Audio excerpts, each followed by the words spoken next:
위안부 피해자 2차 손배소 배소입니다. 지난 2021년 1월 8일 일본 정부가 위안부 피해자들에게 배상을 해야 된다는 그 1차 판결이 나왔었고요. 예. 그리고 석 달이 지난 지금 2차 판결의 결과가 또 완전히 정반대의 결과가 나왔잖아요. 예. 좀 자세히 살펴주시죠. 예, 지금 이제 소송에 대해서 이제 헷갈리시면 안 되는 게 지금 위안부 피해자들이 두 번에 걸쳐서 일본에 대해서 이제 배상을 하라라고 그렇죠. 하는 민사 소송을 낸 겁니다. 네. 우선 첫 번째 소송은 1월 8일 날 결론이 나왔는데 이 결론은 이제 배춘희 할머니 등을 비롯해서 그 12명이 일본 정부를 상대로 냈던 소송이었어요. 네. 그런데 이 소송은 일본국 위안소의 운영이 반인도적인 범죄 행위다. 그렇죠. 이렇게 규정을 했죠. 네. 이 반인도적 범죄 행위는 국가가 주권적인 행위를 했다고 하더라도 그렇죠. 이거는 너무나 끔찍한 범죄이기 때문에 이걸 가지고 자국 내에서만 판단을 해라라고 하는 그런 주권 면제, 국가 면제가 성립될 수 없다라고 판결을 하면서 일본은 이 사람들에게 1억씩 이제 배상을 해라. 네. 그런데 지금 이게 이제 피고인 일본이 재판을 깡그리 무시해 버렸거든요. 응하지 않았죠, 그냥. 예, 응하지 않아 버렸으니까 당연히 항소나 이런 걸 안 했단 말이죠. 그리고 그런 가장 최상의 판결이 나왔으니까 우리 피해자들도 당연히 항소하지 당연히 않으셨죠. 항소를 안 했죠. 그대로 확정이 돼버렸죠. 확정이 돼버렸어요.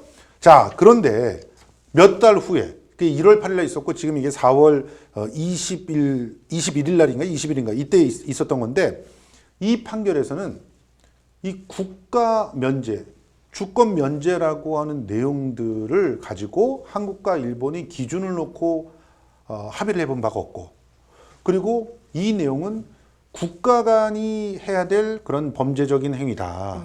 그러니까 국가 간에 분명히 외교적인 노력으로 극복이 돼야 되는데 2015년에 한일 합의가 있지 않았느냐. 네. 그리고 이 합의 외에도 여기 이제 한 20명 정도 지금 고 곽예남 할머니라든가 또 이용수 할머니 지금 또 고 김복동 할머니 이런 분들 20명이 함께 집어넣었던 소송이었는데 여기에는 일부 일본으로부터 배상을 받은 사람도 있더라. 그렇죠. 그러니까 배상이 아니죠. 보상이라고 봐야 되죠. 그러니까 그 일부 위로금을 받은 적이 있더라. 그러니까 이걸 받았다라고 하는 거는 서로가 어느 정도 합의를 지속하고 있고 그렇죠. 했던 거 아니냐. 그러니까 해왔던 대로 해라. 라고 하면서 주권 면제 판단을 내렸어요. 그러면서 이제 그 전혀 상반된 판결이 이렇게 나오게 되니까 이 부분에 대해서 약간 면피를 하려고 했던 입장인지 모르겠지만 네. 국가가 나서서 일본과 외교적인 노력을 갖다 해야 된다라고 하는 걸 판결문의 말미에 덧붙이는 그렇죠. 이런 판결이 나온 겁니다. 그렇죠, 그렇죠. 예. 좀 저도 법조인으로서 좀 안타까운 부분이 있어요. 이게 지금 소송이 그렇죠. 각하되었거든요. 맞습니다. 기각이 아니라 각하죠. 각하라고 하는 건 아예 이게 이제 국가 간에 서로가 존중해야 될 것들이 있기 때문에 그거를 다른 나라에서 이거를 판단할 그런 가치가 없다? 혹은 판단할 만한 그런 내용이 아니다. 이런 뜻인 거 아닙니까? 그렇죠. 평론가님 정확히 잘 짚어주셨는데요. 그러니까 각하라는 건 내가 판단할 권한이 없다. 이렇게 한 거거든요. 그러니까 그렇죠. 일종의 손을 떼버린 거죠. 예. 사실 판결을 간 거는 이렇게 사법부의 판단을 기다린 건 사법부에서 어떤 책임 있는 답변을 해주세요. 한번 이게 옳고 그름을 따져주세요. 이렇게 가져가신 건데 예. 이거는 우리가 판단할 수 없어요. 라고 지금 손을 떼버리신 그런 상태라 예. 사실 좀 안타까움이 남는 그런 상황입니다. 어떤 면에서는 가서 그러면 국제사법재판소에서 제소하세요. 이런 식으로 공을 떠넘겨 같기도 하고. 네, 이게 지금 사실 공을 떠넘겼다고 볼 수 있는 그러니까요. 그런 상황인 거죠. 예. 사실 평론가님도 앞서 말씀해 주신 것처럼 지금 여기에 지금 핵심이 지금 국가 면제라는 개념이 지금 나오고 있어요. 예. 일본에 대해서 이제 우리 정부가 이제 일본을 상대로 한 소송에 대해서는 뭐 할 권한이 없다. 이런 게 국가 면제 이론인데 재판부의 입장 어떻게 해석해야 된다고 보세요?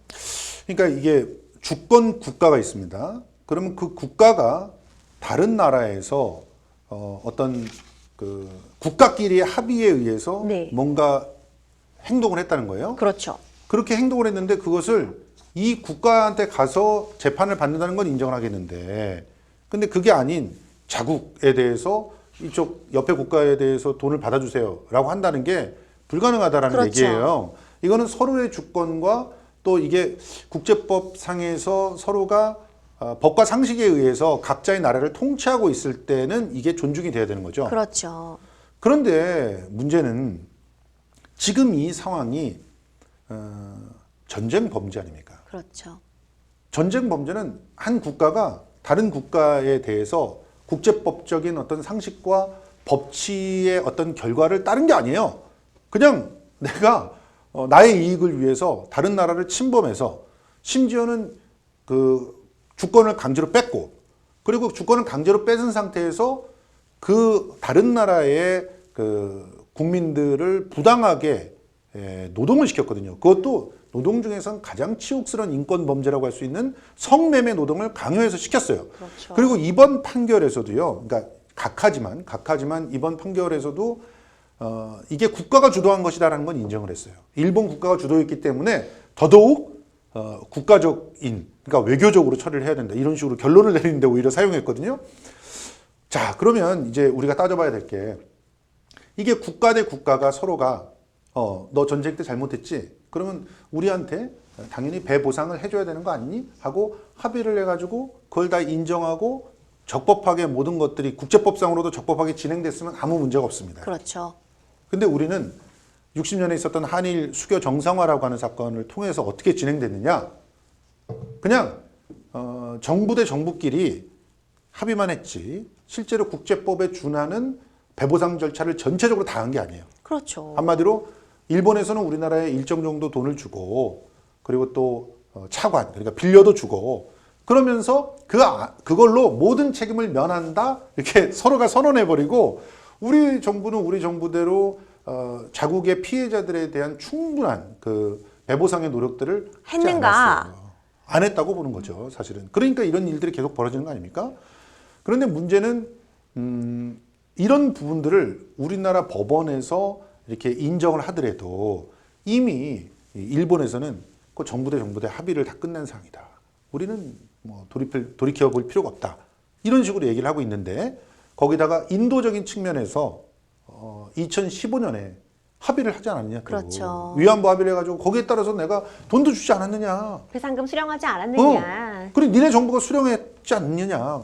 할 만큼 했다. 우리는 이렇게 주장을 하고 있는 입장이고 이 주장이 과연 타당하냐 타당하지 않느냐 이거를 우리 법원에서 따진 건데 1차 소송에서는 일본의 주장 황당하다. 제대로 보상하지 않았으니까 보상해 라고 판단한 거고 2차 소송에서는 2015년에 이 합의를 유효하다고 인정을 했어요. 그렇죠. 그러면서 이거 엇갈리는 상황이 나왔다고 봅니다. 그러니까 정확하게 말하면 이 겉으로 보기에는 국가 면제, 주권 면제의 상황인데 실제로는 2015년에 이 합의를 어떻게 해석하느냐. 그거에 차이가 있었던 이 거죠. 차이가 결정적인 어떤 소송 결과의 차이가 난 것으로 봐야 된다. 이런 전문가들의 견해가 있습니다. 좀 굉장히 안타까운 부분이 우리가 이 얘기를 하면서 독일 얘기를 안 할 수가 없을 것 같아요. 맞아요. 예. 독일의 경우에는 일단 처절한 반성과 그렇죠. 사과가 우선이 되었기 때문에 그렇습니다. 아무래도 그 이후적인 절차에 있어서도 좀 피해 구제가 좀 더 원활했을 것으로 보이는데 그렇죠. 우리는 지금 이런 문제가 반복되던 이유가 전 진정한 반성과 사과의 문제가 좀 배제되었지 않았나, 합의에 급급하지 않았나 이런 생각도 좀 들거든요. 우리 변호사님이 정말 정확한 부분을 지적했는데 이번 재판부에 대해서 민변이라든가 시민사회단체가 비난이 쏟아지는 이유가 바로 그 부분이거든요. 판결에서 각하를 인용하는 그런 여러 가지 사례로 특히 독일의 어떤 책임을 물었던 독일로부터 피해를 입은 다른 나라 국가의 국민들의 사례를 들었어요. 네. 그러면서 유럽에서는 솔직히 독일이 철저하게 배상을 하고 보상을 하고 피해자가 나오면 끝까지 원칙에 사과하고 따라서 사죄하고 사죄뿐만 아니라 금전적인 보상들도 하고, 그렇죠. 다 했거든요. 그런데 문제는 이런 보상들로부터 자신이 이제 소외됐다고 생각하는 사람들이 자국을 대상으로 다시 또 법원에 민사소송을 청했을 때 그때 이렇게 충분히 노력을 했고 국가 간의 합의가 다 끝난 상황이니 이제 와서 이런 부분을 다시 제기하는 것들이 적절치 않다라고 하면서 반려했던 사안을 일본의 사안과 동일하게 놓고 본 거예요. 차이가 있죠. 그럼요. 형식적으로는 똑같이 보여도 내용적으로는 완전히 차이가 있지 않습니까?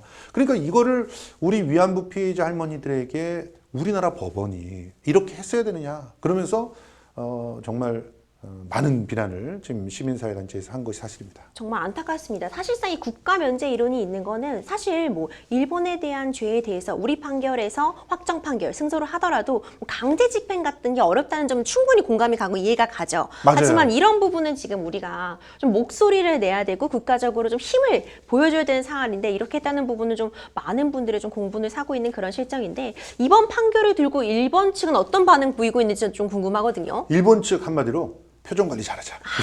이런 가만히 상황. 있자. 네. 나서지 말자 나서지 이런 상황 말자. 이런 예, 상황이겠네요. 가만히 있자. 가만히 이런 있자. 상황이에요. 지금 현재 일본에도 약간 그야말로 조금 상대적으로 좀 더 중도 진보적인 그런 신문이 있고 그 다음에 보수적인 신문이 있잖아요. 그렇죠. 보수적인 신문에서는 뭐 당연한 상황이다. 이렇게 판결이 났어야 되는 거다. 심지어 한국의 재판부에 옛날 운동권 출신들이 많아서 1차 소송 같은 결과가 나왔다. 아이고 이런 반응도 있군요. 이런 소설도 씁니다. 갑자기 그 부분을 갖다가 제가 기사를 통해서 읽으니까 울컥하더군요. 네. 정말 뻔뻔스럽다는 생각이 들었고요. 약간 상대적으로 진보적인 그런 언론에서는 뭐라고 얘기를 하냐면 이것은 사실상 한국과 일본이 외교적인 노력들을 갖다 게을리한 것에 대해서 질책을 한 것이라고 볼 수도 있기 때문에 앞으로 한국과 일본이 좀 더 이 문제를 중심에 놓고 더 협상을 갖다 해나갈 여지가 생겼다 이렇게 해석을 하더라고요. 그러니까 이 판단에 대해서 옳다 그르다는 판단을 하지 않고 그렇죠. 앞으로의 전망에 대해서만 얘기를 하는 겁니다. 그런데 이 판결의 어떤 뭐 좋다 싫다 이런 부분은 좀 전혀 언급하고 있지 않군요. 근데 저는 이 일본 언론들은 그럴 수 있다고 칩니다. 그러니까 자국의 이득이 되는 어떤 판결을 다른 나라에서 내려줬으니까 얼마나 고마워요. 그러니까 한쪽에서는 그거 당연하다고 뭐 얘기할 수도 있고 한쪽에서는 그 판단에 대해서 옳다 그르다를 판단하지 않고 차후의 전망만 얘기할 수도 있다고 생각이 되는데 우리나라 언론에서 일부 전문가들의 그 입장들을 인용하면서 우리 변호사님의 입장은 인용하지 않았잖아요. 네, 안 했죠. 그러니까 인용하면서 이게 주류의 판단이다. 마땅히 이전에도 이런 판단이 나왔어야 된다. 이 판단이 나오지 않았기 때문에 한일 관계가 엉망이 됐었다. 이렇게 보도하는 일부 언론들이 있더라고요. 좀 많이 속상했습니다. 정말 날카롭게 법적으로 같이 판단을 했으면 좋겠어요. 이것을 왜 정치적으로 판단을 해서 심지어는 어떤 언론에서는 이렇게 보도를 했는데요. 문재인 대통령께서 이 1차 소송의 판결에 대해서 예전에 굉장히 좀 힘들다라는 표현을 하신 적이 있어요. 네. 이런 소송은 나왔는데 위안부 피해자분들에 대해서 원하는 결과를 안겨드리기가 어렵잖아요. 그렇죠, 지금 현실적으로. 사실상 1차 소송에서도 소송비를 일본으로부터 받아내는 거에 대해서는 힘들다, 힘들죠. 강제 어렵다. 집행이 어렵죠. 강제 집행 어렵다고 판결을 내렸거든요. 그 부분에 대해서 우리 위안부 피해자들은 좀 속이 상하긴 했지만 그래도 그게 현실적인 상황이다라고 받아들였는데 이제 그런 부분들을 대통령께서 얘기를 하신 건데 대통령이 여기서 이렇게 힘들다라고 하는 표현을 해서 재판부가 바뀌고 갑자기 전혀 다른 판결이 나왔다라는 식으로 보도를 하는 언론들도 있어서 이렇게 되면 사법부가 무슨 정치적 견해에 따라서 왔다 갔다 한다는 상권 분립의 원칙을 막 마음대로 자기네들끼리 훼손했다고 얘기를 하는 거 아닙니까? 그래서 그런 부분에 대해서는 굉장히 안타깝다라는 생각이 들었습니다. 이렇게 사안이 사단이다 보니 국내 여론도 좀 들끓고 있어요. 여론의 어떤 추이 같은 건 좀 어떨까요? 예, 기본적으로는 많은 시민사회 단체들이 이 판결에 대해서 아쉬워하고 있고요. 그리고 특히 일본의 어떤 그 이해를 대변한 판결을 우리 법원이 내린 거 아니냐라고 하면서 속상해하고 있습니다. 특히 이번 그 소송에 있어서 가장 중심에 있었던 분이 이용수 네. 피해자거든요. 이분은 선고를 하는 중간에 나가버리셨어요. 아, 나와버리셨군요. 예. 도저히 들어줄 수가 없다. 그러면서. 그리고 밖에 나와서 이제 기자들이 물어봤는데 처음에 말을 꺼내질 못하시는 거예요. 너무 속이 상해서. 나중에는 눈물을 흘리면서 이제는 국제사법재판소에 가서 판단을 받아보겠다. 정부가 이 국제사법재판소로 가는 것을 좀 도와달라. 이렇게 강력하게 얘기를 하기도 했습니다. 그러면 이제 위안부 피해자분들은 이제 판결을 납득할 수 없다. 이제 네. 이런 입장을 지금 보이고 계신 건가요? 그렇죠. 납득할 수 없다라고 하는 입장이고 더군다나 우리나라 판결 이게 있잖아요. 아까 우리 MC께서도 말씀하셨지만 우리가 판결을 내린다고 해도 일본이 전혀 응하지 않은 재판이에요. 그렇죠. 그렇기 때문에 일본은 1차 소송의 결과에 대해서도 전혀 협상이나 이런 거에 응하지 않고 있잖아요. 그래서 이건 상징적인 재판이라고 볼 수 있지 구체적인 실익은 떨어진다고 볼 수 있거든요. 그렇죠, 사실. 그것만 해도 복장이 터질 일이죠. 피해자들은. 그럼에도 불구하고 우리 법원이 실제로는 뭔가 눈치를 보면서 국제사법재판소에 공을 떠넘길 것 같은 그런 결론을 내리니까 더욱더 이 부분에 대해서 분노를 하고 있다고 보시면 됩니다. 평론가님께서 이제 국제사법재판소 회부 될 거라고 보세요. 어떠세요, 정명환님? 사실은 전문가들은 회부될 가능성이 적다고 생각하고 있고요. 저도 그렇게 보고 있어요. 아, 왜 그런 이유가 예, 있으실까요? 몇 가지 이유가 있는 게 일단 우리나라가 이렇게 법원에서 판결을 내린 거에 대해서 그냥 무시를 해버렸잖아요. 그러면 국제사법재판소에 가기 위한 절차를 일본이 진행을 안 할 거라고 쉽게 판단할 수 있겠죠. 이제 우리나라 법원에서 이렇게 판결이 났는데 거기에 대해서도 외교적 협상을 전혀 하지 않았는데 국제사법재판소에 가기 위해서는 우리 그 피해자의 어떤 입장들을 대신해서 정부가 이제 사법재판소에 제소를 해야 되는데 네. 그때 상대가 동의를 해야 제소를 할 수 있어요. 그렇죠. 양 당사자 간에, 네. 양 국가 간에 합의가 있어야지 제소가 가능하잖아요. 합의를 할 리가 없죠. 그렇죠. 예, 합의를 하는 순간 어떻게 됐습니까? 처음에 원래 1차 소송의 결과가 나왔을 때 일본에서 난리가 났어요. 그리고 일본의 우익 인사들이 나와가지고 우리 국제사법재판소로 가야 돼! 막 이렇게 떠들었습니다. 네. 그런데 어느 순간 싹 조용해졌어요. 왜 그랬을까요? 떠들수록 자기네들의 전쟁 범죄가 자꾸 부각이 되는 거예요. 외신에서 이걸 다루는 거예요. 좋을 게 없는 거군요. 좋을 게 하나도 없죠. 나쁜 소리로 시끄러워봤자 좋을 게 없는 거다. 그렇습니다. 그래서 어느 순간 싹 입을 닫고 모르쇠로 일관을 하더라고요. 그런 상황들을 계속 이어나갈 가능성이 높아요. 이게 국제사법재판소에 가가지고 재판 진행이 된다고 생각해 보십시오. 전 세계가 관심을 주목하겠죠. 가질 텐데. 그러면 일본은 무조건 손해입니다. 그래서 또 어떤 그 대안들을 내놓을 가능성이 있냐면 어쩔 수 없이 국제 여론에 막 떠밀려서 그럼 사법재판소로 갈 수밖에 없는 상황이 벌어지잖아요. 네. 그러면 독도랑 같이 붙이자. 아, 독도도 국제사법재판소로 가고, 왜냐면 계속 독도를 가자고 싶어하는 입장이니까요. 그렇죠. 독도랑 같이 딜을 하자. 이렇게 나올 가능성도 있어요. 그러면 우리 정부는 너무너무 힘들어지겠죠. 독도를 국제사법재판소로 가져갈 이유가 하등의 이유가 없거든요. 우리가 실효적으로 점유하고 있는 곳인데 국제사법재판소로 가서 분쟁 지역이라고 하는 걸 선언할 이유가 없거든요. 네. 그렇게 되면 심지어는 사법재판소의 결론이 날 때까지 독도에서부터 군을 빼라. 이런 주장을 할 수도 있어요. 그러니까 이런 것들이 같이 얽혀 있기 때문에 사실상 우리나라의 입장에서도 국제사법재판소에 가는 것을 마땅히 그렇게 가야죠. 도와드리겠습니다. 이렇게 하기가 굉장히 어려운 상황이다. 이런 입장입니다. 그래서 전반적으로 일본 같은 경우는 그야말로 손꼽아서 우리 피해자들이 돌아가시만 기다릴 것 같고요.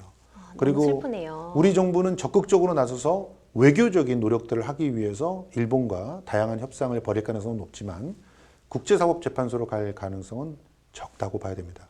그렇군요. 사실 네. 저도 그럴 것 같아요. 이게 사실 ICU 가는 게 쉽지가 않거든요. 네. 이게 아무래도 양 국가 간에 가자 이렇게 합의가 돼야 되는데 우리 입장도 그렇고 일본 입장도 그렇고 선뜻 가자 이렇게 하기가 좀 어려운 상태고 한쪽이 가자 그런다고 해서 다 되는 것도 아니고 맞습니다. 상대방 입장도 그렇고 참 이 위안부 문제가 답은 명쾌한데 굉장히 가는 길이 험난하고 어려운 네. 것 같다 이런 생각이 한참 드는데요. 독도 문제, 위안부 문제 참 좀 답답한 상황입니다. 여기 위안부 문제를 해결하기 위한 방책으로 유네스코 기록 등재도 논의되고 있다면서요. 이 기록 등재의 효과나 어떤 의미 어떻게 보시나요? 사실은 유네스코에 기록이 등재된다고 해가지고 우리 피해자들이 얻을 수 있는 것은 이론도 없습니다. 그러니까 거기에 실질적인 이득은 우리 피해자들한테는 없다는 거죠. 네. 근데 얻을 수 있는 이득들이 쏠쏠하게 또 있기도 합니다. 우선 전 세계 일본의 국제 범죄의 잔혹함을 알릴 수가 있습니다. 그리고 이 정도 사안이라면 이제 전 세계의 교과서에 등재될 수도 있어요. 그러니까 네. 유네스코의 이 엄청난 기록이 정말 많은 다양한 기록들이거든요. 그리고 꼼꼼하게 피해가 입증되고 있는 기록들이에요. 이것이 딱 인정되는 순간 이 기록들에 대해서 연구하는 학자들이 생긴단 말이죠. 그 학자들은 이 기록을 토대로 다양한 연구 결과를 내놓을 것이고 그것은 또 이제 바로 자국 내에서 여러 가지 업적으로 학술적 업적으로 인정이 되면서 교과서 등등에 올라갈 가능성이 상징적인 상당히 의미가 높아요. 있겠네요. 상징적뿐만이 아니라 실질적으로 일본의 범죄를 인정시키는 국제적으로 완전히 다들 이론의 여지가 없게 합의를 하게 만들 수 있는 그런 상황이 만들어져요. 이렇게 되면 일본의 운신이 굉장히 줄어듭니다. 네. 국제사회에서 영향력도 줄어들고요. 그렇게 된다면 지금 당장은 아니라고 해도 구체적으로 협상에 떠밀려 나올 수 있는 가능성들이 상당히 높아진다고 봐야 되겠죠. 그런데 이제 이런 부분들에 대해서 일본의 우익들은 그래서 굉장히 긴장하고 있어요. 그러니까 이 유네스코 기록으로 등재하는 것에 대해서 실질적으로 눈앞에 보는 피해는 없지만 이것이 가져올 수 있는 파고가 어마어마하다는 걸 알고 있기 때문에 목숨을 걸고 이 등재를 막고 있는 상황입니다. 예. 실제로 일본 같은 경우는요, 자국의 근대 문화 유산이라고 해가지고 군함도 그 시설들을 유네스코에 등재를 시켰어요. 네. 그렇게 시켜놓고도 거기에 마땅히 하기로 약속했던 그 전쟁 피해자들에 대한 그 증거 자료들과 기록들, 그리고 그것을 이제 오시는 분들에게 정보로 제공하는 행위들, 약속해놓고 안 지키고 있거든요. 안 지키는 이유는 그것들이 커져 나가서 이제 비슷한 결과를 가질까봐 끝까지 자기네들이 뻔뻔스럽게 반대를 하고 있는 그런 상황이거든요. 이런 걸 봤을 때 어떻게 보면 민간에서 특히나 정부의 일정한 지원을 받으면서 민간의 주도에서 이 유네스코의 등재 문제를 계속 진행해 나가는 것은 일본을 압박하는 데 상당한 도움이 될 거라는 그런 전문가들의 의견이 있습니다. 평론가님, 이런 상황에서 이제 한국과 일본 결국 이런 게 다 외교력, 외교 문제에 해당할 수 있는데 네. 어떤 영향을 미칠까에 대한 추측도 난무하고 있어요. 이제 한국의 외교력이 시험대에 또 올랐다 이런 평가도 있는데 평론가님은 지금 어떻게 앞으로 외교 상황 지켜보고 계시나요? 지금 현재는 한국의 입장들이 상대적으로 조금 더 나은 상황입니다. 그러니까 지금 이 부분에 대해서는 전문가들의 의견이 엇갈리지만 제가 보기에는요, 지금 일본은 올림픽 문제라든가 그렇죠. 후쿠시마 오염수 문제라든가 그렇죠. 지금 문제가 산재해 있어요. 이런 문제들 때문에 그냥 미국의 이번에 그 정상회담도 보셨으면 아시겠지만요, 바이든하고 둘이 나란히 점심을 먹으면서 얘기를 해야 되는데 햄버거를 줬어요. 네. 그리고 콜라도 안 줬더라고요. 그랬나요? 물을 내줬더라고요.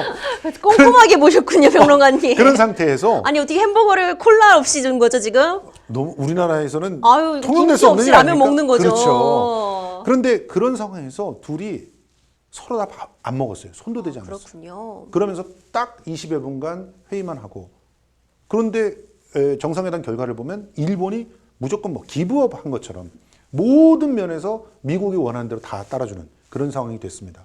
그러면서 사실은 약간 구걸하다시피 화이자한테서 백신 사는 거 좀 도와주세요 막 이러고, 그래서 겨우 화이자 CEO하고 전화 통화하고 이러고 말았단 말이에요. 그래서 일본 내에서도 외교적으로 얻은 게 하나도 없다. 스가라고 하는 사람의 어떤 체면만 좀 세워주는 외교 수요에 불과했다. 이런 가혹한 평가들이 나오고 있어요. 그 이유는 전부 일본이 우위를 점할 수 있는 상황을 만들지 못했기 때문입니다. 그런 상태에서 한국은 완전히 일본이 그 두 손 두 발을 다 들은 상태이기 때문에 미국과 중국을 상대로 해서 균형자 역할을 할 수 있는 오히려 여지가 생겼어요. 그래서 우리가 이 미국 말을 조금 더 들어주면서 일본으로부터 하여금 이런 것들을 얻어내게 해주세요 라고 하는 요구를 할 수 있는 입장이 네. 훨씬 더 좋아졌습니다. 그래서 이번 기회가 아주 좋다고 생각하는데요. 총력의 외교전을 펼치면서 이제 시간이 얼마 안 남았지 않습니까? 우리 그렇죠. 피해자들이 너무나 많이 힘든 상황인데, 북핵이라고 하는 걸 하나의 지렛대로 삼아서 또 일본의 그 정말 지금 극에 달한 그런 상황을 잘 활용을 하면서 우리의 국익을 극대화하는 과정 중에 우리 피해자들에 대한 어떤 작은 승리라도 좀 외교전에서 가져오게 되면 얼마나 좋을까, 그렇게 기대를 하고 있습니다. 네, 저도 그렇게 생각이 듭니다. 또 한 가지 지켜볼 부분이 지금 앞서 말씀해 주신 것처럼 손배소 소송 비용 얘기도 해주셨잖아요. 네. 그 부분이 사실 1차 소송에서 우리가 승소 확정 판결을 받았어도 사실상 그 재판을 해온 그 변호사 비용도 있을 것이고 재판 비용을 그 상대방 피고인 일본에게 청구하는 게 사실상 불가능한 상황이죠. 예, 예. 사실 그 부분이 2차 판결이 각하된 이유랑도 어떻게 보면 일맥상통해요. 네, 사실상 하나의 사법 체계는 이제 그 나라의 사법부의 문제, 그러니까 그 나라 안의 문제를 다루기 위해 세워진 거지, 뭔가 국제적인 외교전을 해결하는 데 세워진 그 사법기관은 아니잖아요. 그렇습니다. 그렇기 때문에 사실상 우리가 일본을 대상으로 소송을 해서 이기더라도 뭐 일본 재산을 뭐 압류한다든지 묶어둔다든지 그렇게 할 사실 근거가 없어서 이런 부분이 좀 안타까운데, 그래서 사법부가 왜 이런 판단을 내렸는지 그 부분에 대해서는 충분히 이해는 가지만 사실상 어떤 피해자들에 대한 그 이해와 공감이 아무래도 계속 부족하다 보니까 국민들이 계속 좀 안타까움을 표출하는 게 아닌가 이런 생각 들거든요. 우리 변호사님께서 잘 지적해 주셨는데, 그러니까 분명히 그 여러 가지 어려움들이 있습니다. 그런데 우리 국민들이 우리 사법부에게 바라는 것은 이렇게 국가적인 어떤 분쟁들이 나타났을 때 우리 사법부는 우리 국민들의 편에서 뭔가 판단을 해야 되는 거 아닌가. 그러니까 국제적인 여러 가지 판단들이 있습니다. 그거는 해석에 따라서 적극적으로 다양하게 해석할 수 있는 여지들이 있는 거거든요. 1차 소송에서는 바로 그런 기준들을 세우기 위해서 노력을 했다고 볼 수 있어요. 자, 한 나라에서 다른 나라에 대해서 전쟁과 같은 아주 끔찍한 범죄를 저질렀다. 그러면 그 끔찍한 범죄에 대해서 열심히 외교적인 노력을 해서 우리 국가가 그 나라로부터 피해자들에게 응당한 그런 배보상을 받아내는 것이 국가의 역할이다라고 기준을 세웠단 말이에요. 그거는 당장 지금 뭔가 이득을 돌려줄 수 없다고 하더라도 이 피해자들의 목소리를 더 키우고 피해자들의 활동의 폭을 넓히고 더불어서 국제사회에서 우리 그 국가의 위상들을 확실하게 제고시킬 수 있는 어떻게 보면 서포트이기도 하거든요. 그러니까 이런 부분을 정치적인 어떤 계산이야라고 또 비난할 수도 있겠지만 사법부가 독립해서 판단을 한다는 것의 의미가 무엇인지 한번 그런 측면에서 생각해 본다면 합리적인 그런 결론에 도달할 수 있지 않을까 하는 그런 바람이 있습니다. 평론가님도 앞서 시간이 많지 않았다, 시간이 많이 남지 않았다 이런 말씀 해주셨어요. 예. 어떤 해결책 함께 좀 강구해 보면 좋을 것이다 이런 생각 갖고 계신가요? 기본적으로 이 피해자들에 대해서 좀 더 적극적으로 우리 정부 차원에서 그리고 우리의 민간 단체들이 돕고 그 지금 현재 갖고 있는 여러 가지 문제들을 해결해 나가려고 하는 그런 노력들을 해나가야 됩니다. 지금보다 더욱더 적극적으로 이분들에 대한 지원들을 해나가야 되겠고요. 그리고 두 번째로는 이것들을 일정한 어떤 그 국가의 몫으로 사실은 우리가 일제 치하에 있을 때 우리 정부는 사실 우리 국가와 국민에 대해서 일정한 영향력을 상실하고 있었잖아요. 그건 국가의 잘못이기도 하거든요. 그러면 그런 잘못에 대해서 책임지는 그런 자세들이 끝까지 있어야 된다고 저는 생각을 하거든요. 지금 우리가 헌법에 보면은 임시정부의 법통을 쭉 잇고 있다고 하지 않습니까? 그러면 그 임시정부 때서부터 우리 국가가 국민들에게 진 빚이 있단 말이죠. 그 빚을 갚기 위해서 노력하는 일들을 적극적으로 했던 때가 이제 별로 얼마 안 되기 때문에 앞으로는 조금 더 적극적으로 이 일을 해나가면서 피해자들을 실질적으로 돕고 동시에 외교적인 그런 노력들을 통해서 지금 잘못되어 있는 합의를 되돌리려고 하는 그런 노력들도 실질적으로 진행을 해나가야 된다고 봅니다. 이 2015년의 외교적 합의가 확실하게 번복이 된다면요. 그러면 또 우리 판결도 다른 결론을 내릴 수 있었다라고 하는 게 이번에 확인이 됐잖아요. 그래서 그런 부분들도 해나가면서 차근차근 준비를 해나가야 된다. 시간은 없지만 그래도 하나하나 돌을 쌓아나간다는 입장으로 좀 더 노력을 해야 된다는 생각들이 듭니다. 네, 다들 힘 있는 나라, 부강한 나라에서 그런 국민으로 살고 싶을 거예요. 그 그렇죠. 힘 있다는 게 사실상 뭐 경제적인 강국도 의미할 수 있을 거고, 뭐 군사적인 강국도 힘 있는 나라에 해당할 수 있겠죠. 그리고 무엇보다도 이제 국민들을, 이제 그 나라의 그 시민들을 좀 제대로 지켜주는 보호막이 단단하게 되는 나라, 그런 나라가 부강한 나라고 강한 나라라는 생각이 드는데. 마지막으로 저 한 말씀만 더 하면 네. 우리 이제 국제적인 책임을 좀 졌으면 좋겠어요. 국제적인 우리나라가. 책임. 그러니까 이제 다음에 또 얘기할 것 중에 하나지만, 그러니까 국제사회에서 신뢰될 수 있는 그런 어떤 그 여지가 생기면요, 우리를 중심으로 다른 나라들이 뭉칩니다. 이제 그런 역할들을 좀 적극적으로 해나가 국제기구에 장도 많이 내고 국제기구 원조도 많이 하고 이런 좀 태도가 있었으면 좋지 않을까 굉장히 생각합니다. 좋은 말씀 해주셨네요. 그 결국 우리가 부강한 나라로 가는 길이 그런 길이 아니겠어요? 네. 좀 다양한 인재들, 또 우리가 다양한 그런 쟁점들도 우리가 목소리를 낼 수 있는 그런 국가가 될 수 있기를 좀 평론가님이 얘기 들으면서 그런 생각을 해보게 되네요. 데일리 탑 이슈 여기까지입니다. 다음 시간에도 따뜻한 따끈따끈한 소식으로 찾아뵙겠습니다. 여러분들은 지금 생생법률쇼 함께하고 계십니다.